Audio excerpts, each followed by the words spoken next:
Welcome. This is the 2020 fall read for the Demon Writers Guild. My name's Ruben Smith. I am the president, and we have a few selections for you. We have some readings from various members. But first, we're going to start off with the theme, An Evening Primrose. I chose this because we're going through very tumultuous times right now, and they're very uncertain and everything seems so dark, but this evening primrose, it blooms out of darkness, and that's why mostly I chose it as sort of something beautiful during these dark times. I'm going to start off with a poem here. It's called Evening Primrose by John Clare. When once the sun sinks in the west, and dewdrops pearl the evening's breast, almost as pale as moonbeams are, or its companionable star, the evening primrose opes anew its delicate blossoms to the dew, and hermit-like, shunning the light, wastes its fair bloom upon the night, who, blindfold to its fond caresses, knows not the beauty it possesses. Thus it blooms on while night is by, when day looks out with open eye. Bashed at the gaze it cannot shun, it faints and withers and is gone.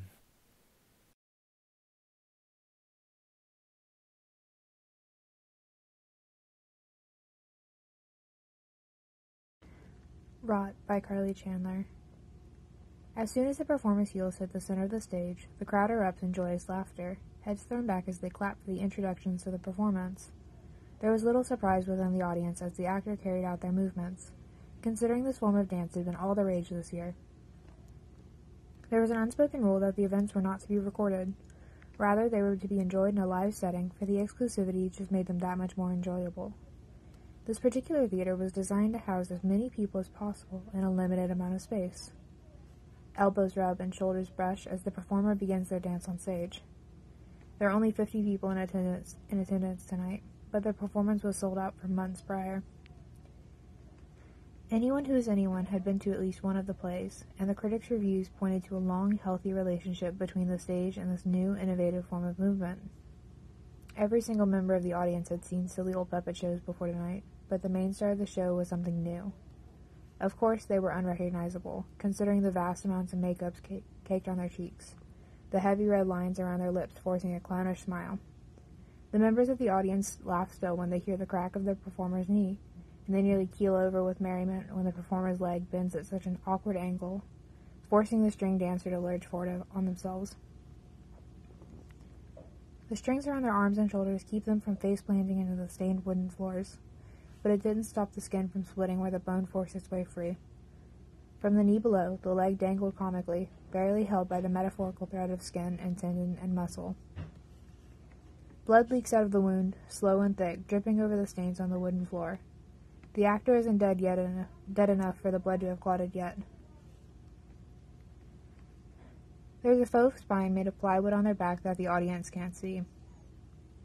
Their neck hangs limp, but their torso is ramrod straight. Their legs, on the other hand, are pulled back up so quickly that it sends the audience into another fit of laughter behind their masks and their feathered hand fans. Most of the condensable fans were beaded with small pearls, as is the trend this winter season, and the most innovative, desirable thing B was like everyone else. The dresses in the room, however, were threaded with blue and green, and the suits were all a classic cream, embroidered in silver. Though these are typically summer patterns, the dark takes on the classic seafoams and teals and mauves fill the room with a forced oceanic appearance, directly opposing the reds and golds of the theater setting. Regardless of the differences in style, deep pockets sewed into every coat, skirt, and shirt in the room, each filled to the brim with posies of varying styles. The most popular flower for personal bouquets this month were dahlias. For their fair fragrance and lingering aroma, a breath of spring could fill your pockets. A vast majority of those in attendance not only paid for their dahlias thrice over, but for their tickets, all to watch the clumsy corpse with a barely attached leg be pulled left and right and back again across the stage.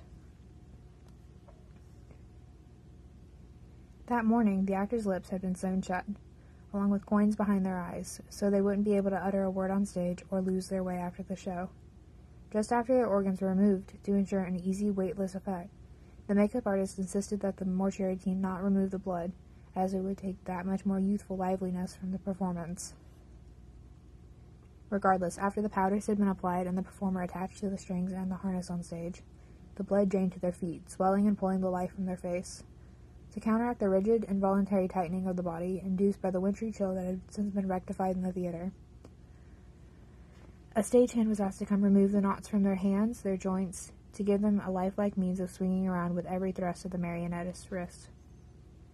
As the actor's neck is slowly pulled back, letting the head loll back, the freshly stitched cut on their chest is visible, yet ignored. The audience's laughter turns muted, stiff.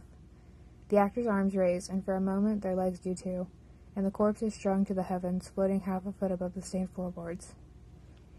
The odor from the incision in the actor's chest to their abdomen is poorly masked by daisies and oil-based perfumes that can't hide the metallic stench that the audience opt to ignore as the actor is lowered back down, one shoe clapping against the floor, the other not quite hitting it hard enough for anyone to hear it over the soft music playing. The audience applauds the performer. Dahlias and daisies and roses incapable of masking the stench of rotting teeth, of skin slipping off the muscle, of ugly faces hidden behind masks and hand fans and embroidered with pearls. And the corpse is pulled this way and that, taking clumsy steps and lurching wherever the marionettist decide to abruptly tug them around. There was a message, being hastily penned to 2.5 miles away, intended to be pressed into the hands of a messenger as blood dripped down the intended scribe's throat. A handkerchief hastily pressed to their mouth as they tried to explain. They truly, really did, but there was no messenger to deliver the letter. The corpse, before their stunning debut as a stage dancer, lived alone in a small flat. They'd been out of work for months now, turned to desperate measures meant desperate actions, and they resorted to eating an unnaturally large rat that had been plaguing them for days. The rat, before they'd been ingested by the corpse, had eaten poison laid out to kill it just 40 minutes prior, and scurried off to the small apartment building to die alone. Instead of dying alone, as anticipated, it died as a meal, killing the performer. And when the mortuary staff cut the chest open 6 hours later, the chemical already permeated the stomach, the heart, and the bloodstream. While the vapors were enough to kill all 4 of the staff members who dissected the body, plus the makeup artist who prepared them, it required time and optimal conditions, an hour and condensed space.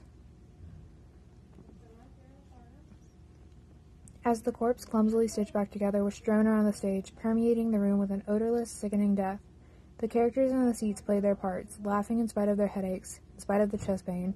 For this was the event of the year, and to leave now would be a scandal in each attendee's own right. When the headaches turned to dizziness and coughs, the marionette stopped being pulled each way, this way, that way, and this. In an instant, in such a way that would have sent the audience into another fit of laughter, the actor collapses to the ground, the artificial spine snapping loudly, muted by the coughs, only growing in severity. They fall like flies, one by one, clawing at their constricting corsets and the masks on their face, revealing hollow cheeks and swollen boils, gaps in their mouth, and white, chapped lips. They hang over the seats and lie on the ground, aiming for the door but unable to trample over the bodies before the contamination tipped them over the edge. Even as the corpse lies there, the stench of death muted. All anyone could smell was dahlias and daisies and rot.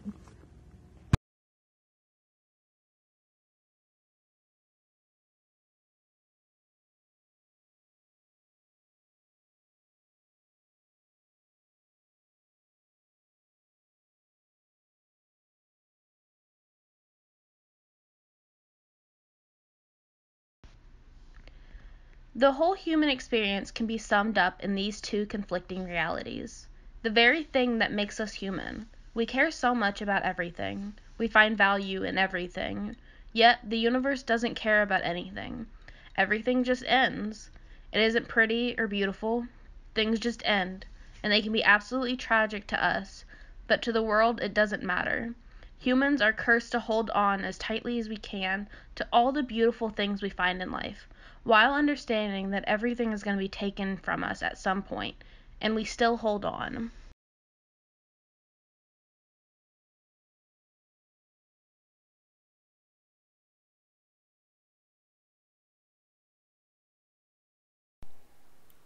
Springtime for Hephaestus, After Bloom by Troye Sivan. The body is colorful, sprigs of baby's breath with patches of dark moss. We are ashamed of ourselves when we look at the mirrors. I've been saving this for you, and I don't like to leave the lights up. I don't want you to see this body, this mangled mess of my face, lines where lines shouldn't exist.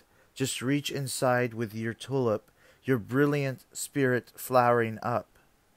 Play me like a love song, so I can know my name, so I can see myself cascade through those waterfalls of beautiful paints and shadows. Fill up the part that needs desire most, fill it up full. Hold my hand if I get scared. I can't help but be comfortable when I can feel the gardenscape, feel with daisies and white roses, those flowers often neglected. And I know how much they mean to you, to me.